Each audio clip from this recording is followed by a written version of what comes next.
இந்த பதவிகளை விட இந்த பட்டங்களை விட அல்லாஹ்வினுடைய பொருத்தம் எங்களுக்கு முக்கியமானது. அந்த பொருத்தத்தை நோக்கியவர்களாக நாங்கள் பயணித்துக் கொண்டிருக்கின்றோம். ஆகவே யாரும் சில்லறைத்தனமாக சின்னத்தனமாக எங்களை இடைபோட்டு எங்களுடைய அரசியலை நீங்கள் பார்க்க கூடாது என்று நாம் சொல்லி வைக்க விரும்புகின்றோம்.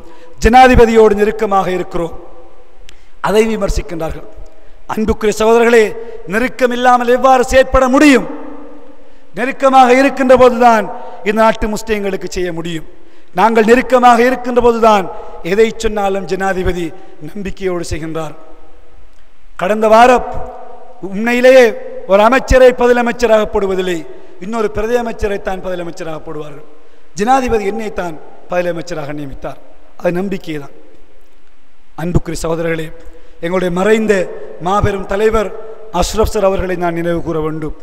எவ்வளவு நெருக்கமாக அவர் ஜனாதிபதியோடு இருந்தார். எங்களுக்கு அறிவுரை சொல்லி இருக்கின்றார், ஜனாதிபதியோடு நெருக்கமாக இருக்க வேண்டும். அவர்கள் பிழையானவர்களாக இருந்தாலும் நெருக்கமாக இருந்து இந்த சமுதாயம் தொடர்பாக அவர்களுக்கு நல்ல செய்திகளை சொல்ல வேண்டும் என்று சொல்லி இருக்கின்றார். எனக்கு தெரியும், நாங்கள் மிக பாதுகாப்பான அந்த காட்டத்திலே ஜனாதிபதியை சந்திப்பதாக இருந்தால் எங்களுடைய தொலைபேசி போக முடியாது, எதையுமே நாங்கள் கொண்டு போக முடியாது. எங்களுடைய மறைந்த தலைவர் அஷ்ரப் சார் அவர்கள் எங்களுடைய ஜனாதிபதிக்கு கஞ்சி விருப்பம். அவர் அவருடைய மனைவி மரத்திரத்தில் சொல்லி கஞ்சை காய்ச்சி ஷாப்பிங் பேக்கிலே கட்டி கோட்டுக்குள்ளே போட்டு கொண்டு போவார். எங்களுடைய கோடுகளை அவர்கள் சோதிக்க மாட்டார்கள். உள்ளே போய் அவற்றை உடைத்து கப்பிலே ஊற்றி ஜனாதிபதிக்கு குடிக்க கொடுப்பார். அவர் குடித்து நாங்கள் அவரோட அன்பாக இருந்தோம், நெருக்கமாக இருந்தோம். அதன் மூலம் இந்த சமுதாயத்தினுடைய பிரச்சனைகளுக்கு நாங்கள் தீர்வு கண்டோம். இன்று நாங்கள் அவ்வாறு தான் இருக்கின்றோம், மிக நெருக்கமாக ஜனாதிபதியோடு இருக்கிறோம். முஸ்லிம் சமூகத்தை காட்டிக் கொடுப்பதற்காக அல்ல, அல்லாஹ் மீது சத்தியமாக இந்த சமுதாயத்தை பாதுகாப்பதற்காக. இந்த சமுதாயம் எதிர்நோக்க இருக்கின்ற அந்த அபாயகரமான சூழ்நிலையில இருந்து இந்த சமுதாயத்தை பாதுகாப்பதற்காக ஜனாதிபதியோடு நாங்கள் நெருக்கமாக இருக்கின்றோம். நெருக்கமாக இருக்கின்றோம் என்பதற்காக அமைதியாக நாங்கள் இருப்பதில்லை. எங்களுடைய ஆவேசங்களையும் நாங்கள் சொல்லுகின்றோம். நாங்கள் ஒரு கட்டத்திலே சொன்னோம், இன்று எங்களால் பள்ளிக்கு செல்ல முடியாது ஜனாதிபதி அவர்களே, எங்களை கொலை செய்வதற்கு எங்களுடைய இளைஞர்களை இன்று முன் வந்திருக்கின்றார்கள். வெள்ளிக்கிழமை ஃப்ரைடே ஜும்மாவுக்கு கூட போக முடியாது. எங்களுடைய ஷர்ட்டுகளை பிடித்து இளைஞர்கள் நீங்கள் என்ன செய்கின்றீர்கள் என்று கேள்வி கேட்கின்றார்கள். நாங்கள் ஒளிந்து கொண்டிருக்கின்றோம். இவ்வாறு தான் ஒளிந்து கொண்டிருக்க வேண்டும் என்று நீங்கள் ஆசைப்படுகின்றீர்களா? அல்லது அடுத்த வருடம் இதை விடவும் கூடுதலான வாக்குகளை உங்களுக்கு நாங்கள் பெற்றுத்தர வேண்டும் என்று விரும்புகின்றீர்களா என்றுதான் நாங்கள் கேட்கின்றோம்.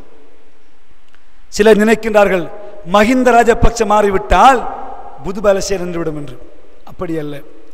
மஹிந்த ராஜபக்ச மாறினால், ரணில் விக்ரமசிங்க வந்தால் அல்லது சரத் பொன்சேகா வந்தால் இதைவிட மோசமாக இருக்கும்.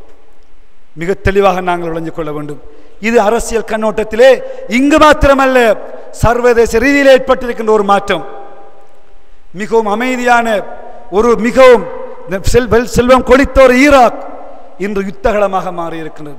லட்சக்கணக்கான முஸ்லீம்கள் இன்று குண்டு குவிக்கப்பட்டிருக்கின்றார்கள். அமெரிக்க அராஜகம் என்று அட்டூழியம் அங்கு அரங்கேறிக் கொண்டிருக்கின்றது.